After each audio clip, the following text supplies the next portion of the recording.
Good morning, everybody. Happy Monday. We have an amazing show for everybody today. What do we have, Crystal? Indeed, we do. Big developments in Russia's war against Ukraine over the weekend. That Ukrainian counteroffensive, highly effective. Stunning. Shockingly stunning so. victory. Yeah. Big moves there. We'll tell you all about that. Also, new indications from the Fed. They are going to continue their aggressive move of hiking interest rates. That comes in spite of the fact that one of their own economists is warning that their moves could cause a severe recession. So important to follow that as well. New developments in the midterms. Republicans realizing that their original strategy of, hey, let's just talk about inflation is not landing the way that it once was, especially now that gas prices, look, they're still high, but they have come down quite significantly since June.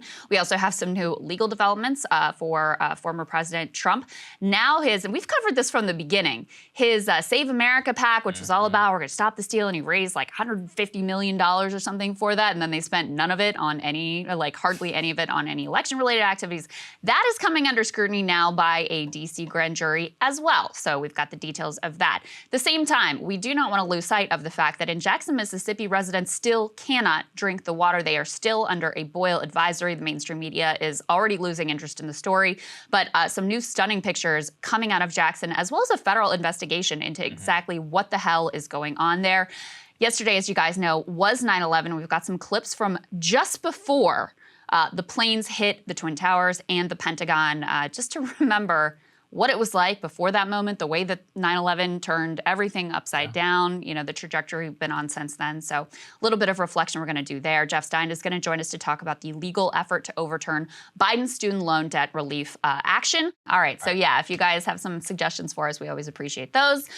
Okay, with all of that out of the way, Sagar, what's going on in Ukraine? Let's start with Ukraine. Stunning development. So we brought everybody the news on Thursday. There was an initial campaign in which Ukraine seemed to be suffering some pretty major losses. Now, it turns out that was actually a feint attack of what we were watching, and what has now resulted in a absolutely stunning victory on the part of the Ukrainian forces and a humiliating defeat on the battlefield so far for the Russians. Go ahead and put this up there on the screen. I chose the most complicated map that I could possibly find because all of my research, I think actually just looking at it from a territorial perspective doesn't really convey just how complicated and really sophisticated the attack was by Ukrainian forces. I'm gonna have a link down to this tweet in the description so everybody can go and look at it for themselves. It has the exact units, the exact forces, where the attacks occurred, and all of that. But the top line, here's what you need to know. Now, according to the Ukrainian military forces, they have seized 3,000 square kilometers of territory. For those who are wondering, that's about 1,100 square miles. Again, that is coming from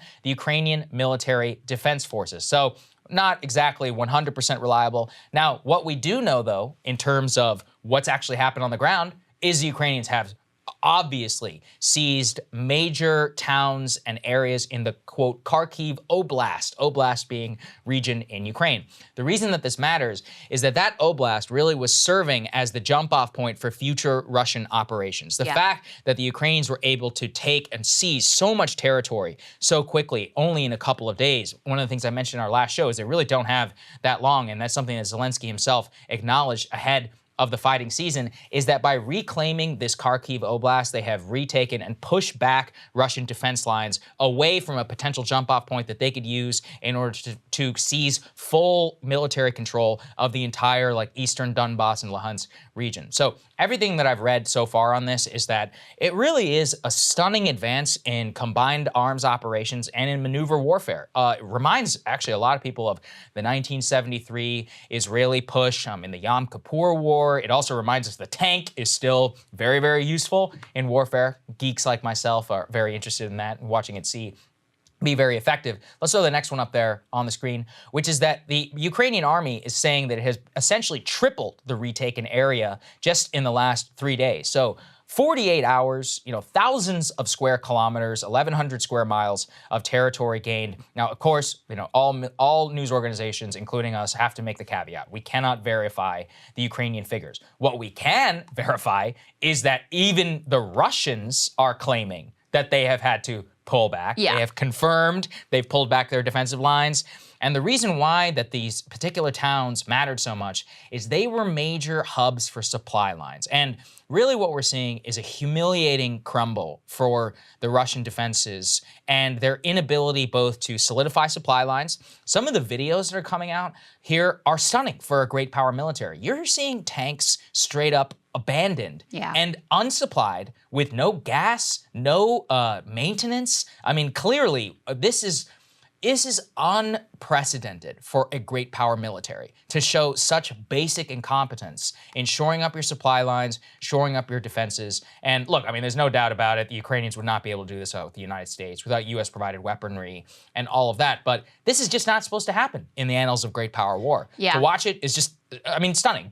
There's barely words to describe what's happening right now in the battle. That's right. One military expert said that this advance from Ukraine marks the first time since World War II that whole Russian units have been lost. That gives you a sense of the scale of the defeat here. And I mean, first of all, it's incredibly humiliating for Russia. It's incredibly humiliating for Putin. They are even, you know, in Russian state media having to acknowledge that there were defeats that they had to retreat. I mean, they put a spin on it, like we're regathering for the next offensive. But some of the images that are coming out too, and some of the reports say, you know, these Russian soldiers are They like ran away. They literally were like dropping their rifles, running, taking civilian clothes from the local residents and stealing their bicycles to try to escape. So this was not like some, you know, organized retreat even. This was everybody like fleeing for their lives, is at least what the reports coming out are. And we're going to talk a little bit about how even the sort of like hard right ultra-nationalist Russian bloggers are melting down over this, which puts a lot of pressure on Putin domestically as well. And we've always talked about how, you know, as hawkish as Putin is, there's a much more hawkish contingent in the Russian body politic and also within the Kremlin to keep an eye on as well. So as important as this is for Ukrainian morale, that's, you know, really significant. We had said before that this was kind of Zelensky's put up or shut up moment. The winter is coming. If they were going to be able to make any significant advances back into the territory that had been taken by Russia, this was really the time to do it. Well, they showed they could do that. And, you know, that allows them to go and make the case to us and other European allies. Hey, look what we can do when you give us the weapons. We are able to make advances. We can win this war. So for Zelensky and the Ukrainians, incredible morale boost, incredible sort of like tactical strategic boost. In terms of Putin, this is really a difficult moment for him because they're in the exact opposite position. Remember, he really thought at the beginning of this thing that they could wage this war without the Russian population really being taxed or stretched or really feeling it. And so as this was all going on, they were having these big celebrations in Moscow, trying to pretend like life was going on as normal, big fireworks display. And there were even some people who were saying like, this fireworks display looks like you're celebrating the Ukrainian military given the day that it's coming. So it's becoming increasingly untenable for him to be able to continue to prosecute this war without a broader national mobilization, which, by the way, is exactly what the hard right factions are pushing for. So it really is a difficult position that he's in right now, and it sort of undermines his whole project and branding effort that he's set up over decades now to portray himself as this tough-minded leader and this strategic genius, as they have these incredibly embarrassing defeats. Now, let's be clear, Russia still holds a lot more territory than they did before this invasion. There is a lot more that the Ukrainian military would have to do to push them back to the February 24th lines, let alone back to, you know, all the way out of the original Ukrainian territory. But in terms of when this is coming in the overall context, it's hard to understate just how significant it is. Right, and Zelensky also casting everything in terms of the winter. Let's put this up there. In his Saturday address, he said that the harsh winter will determine the fate of Ukrainian independence, that the country's fate lies on what happens in the next couple of months.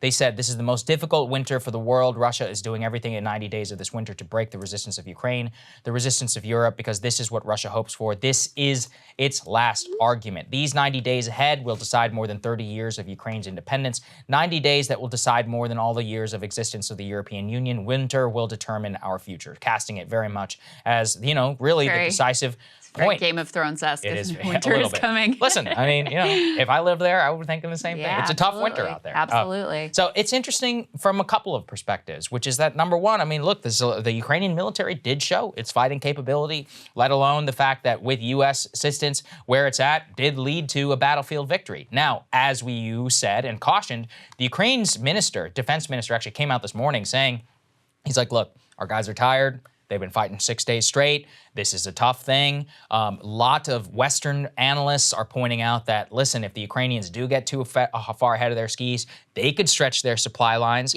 and would be vulnerable to counterattack. The Russians are regrouping currently in the east. They are making their defense lines as impenetrable as possible. And now they are launching basically a full-scale air campaign against this town and the region of Kharkiv. They're launching a lot of rockets, bombs. They wiped out power for the city and for the region. Some of it has been restored, but they're making it a full-scale total war. So obviously don't count them out just yet, but I don't think there's a way to describe it other than just an absolutely stunning fold. I mean, the way it is that Ukraine, the way the Russians are governing it militarily, campaigning there, is they have 4 different regions that military commanders are in charge of. You effectively had the collapse of the entire northernmost region of that force. I mean, that would be like, it's difficult to describe in a U.S. context, but I mean, just imagine, a regional commander just effectively folding in 72 hours. Again, it just does not happen for great power military. So clearly, they have a lot of issues, supply issues. The North Korea stuff looks a lot more important in this context, where it seems that they have been having major ammunition and resupply problems as well. So maybe they're a lot closer to crumbling than people think, although, we should also be cautious of what that possibility is. So once again, Ukrainians have seized about 3,000 square miles of territory at their very, very best. That's what they're claiming. The Russians still hang on to a significant portion of Ukraine that they did seize from the very beginning. But this is just no question. I mean, this is going to boost morale in Kyiv. Apparently there, there's absolutely jubilant atmosphere. Sure, Same in the West, in the Pentagon. We don't want to underscore that this was done with a tremendous amount of U.S. help. Let's put this up there, which is that the Ukrainian officials drew heavily actually on U.S. intelligence to plan the counteroffensive. The Ukrainians were able to use U.S. resources to identify key Russian targets. And effectively, U.S. satellite intelligence and other intel that we were able to gather, who knows, from where, and more, were used by the Ukrainian military to draw up exactly where they wanted to attack. And it does seem clear that, obviously our intel identified, they're like, well, they have resupply issues here. This general, think their troops here, probably conscripts. They are, the least amount of morale. It's like, you should feint here and attack right here. But listen, I mean, for military, people who are interested in military campaigns like me, this is crazy. I mean, this really will be studied for a long time. Yeah, well, and that is part of why they were able to be so successful. Because, we were talking about, okay, they're preparing for this counteroffensive. When is it coming? What's going on? And they were really focused on the more southern region of Ukraine. And so there are reports that Russia sent their more seasoned troops in that direction and left them more vulnerable in this northeast area. Now, apparently, there's still a plan to move forward with the counteroffensive in the Kherson region down in the south, but going so strong and so hard in the northeast really allowed them to sort of trick the Russians into letting their guard down up there. And that's part of the story of why they were able to have such a stunning victory and success over such a short period of time. But that too, even that sort of tactical feint that they deployed here, which obviously was extraordinarily effective, kind of has U.S. fingerprints on it. They say that the decision by Ukraine to tout its counteroffensive in the south before striking the northeast is a standard technique for misdirection used by the American Special Operations troops who've been training the Ukrainians since the annexation of Crimea in 2014. They have a quote here from the top Pentagon official for Ukraine and Russia in the Obama administration. She says, "These guys have been trained for 8 years by special ops. They've been taught about irregular warfare. They've been taught by our intelligence operators about deception and psychological operations." So even that decision and the way they approach this has U.S. fingerprints on it. And the other thing they talk about here is, I don't know if you guys remember, we covered before how the U.S. actually had more insight early in the summer into what the Russians were doing on the battlefield than what the Ukrainians were. Because, of course, over decades and decades, we have developed all kinds of intelligence assets to help us understand what the Russians are up to. But with Ukraine, which was an ally, we didn't have the same sort of insight. And they were very reluctant to share what exactly they were up to and how exactly it was going. According to this report, at least, they have now started to coordinate more directly and share more information so that the U.S. side could be more useful and could, really help them in terms of intelligence sharing. So that's a piece of this as well. But listen, It was the put up or shut up moment. We sent them, tens of billions of dollars in weapons. We've been training them for almost a decade, and this is the result where just before the winter hits, they are able to have this incredibly successful counteroffensive, which is absolutely humiliating for Russia and could be a real game changer in this war. They deserve credit where due. I personally didn't think they could do it, and they did. And they deserve that credit because it's a tremendous thing. I mean, when you can beat a great power military in any battle like this, unlike, if you think about it, the U.S. never quote unquote lost a military campaign in Iraq or in Afghanistan. We were defeated strategically. This is an actual tactical defeat on the battlefield. Yeah. Again, you don't see this happening. It's not even considered within the realm of possibility. So obviously, it happened with Kyiv and all that. But I personally thought, given the ability and given the strategic advantage that you have when you take territory and you're on the defensive, to just crumble like this. Yeah. Stunning. I do want one more warning before we move on to the next part, which is also very revealing about the sort of Russian psyche and mindset, which is that now we have to see what the response is. Yes. And as we've warned from the beginning, the more desperate your adversary gets, that can be a scary situation as well. And Putin domestically under increasing pressure as well to show that this can be a success, that they can still win this war in some sort of way. Because the original idea of, we're just going to march into Kyiv, it's going to be over in a few days, and the Russian public is barely even going to know what's going on. Obviously, that didn't pan out. Yep. And now they're having massive setbacks. When things will really get difficult for Putin is if they are faced with retreating even back beyond those February 24th lines. So we'll see if the Ukrainians are able to get there. We're a long way from that. Cable news is ripping us apart, dividing the country, making it impossible to function as a society, and making it impossible to know just what is true and what is false. But the good news is they are failing and they know it. That is why we're building something new, a new mainstream, a healthier one, something more trustworthy, something that we are going to need in one of the most pivotal times in American history. We are building up here for the midterms, for the upcoming presidential election, but we need your help. So if you can help us out by becoming a premium member today at breakingpoints.com, we're trying to change America for the better and the entire world. So what are you waiting for, guys? Go to breakingpoints.com and sign up and help us build a new mainstream.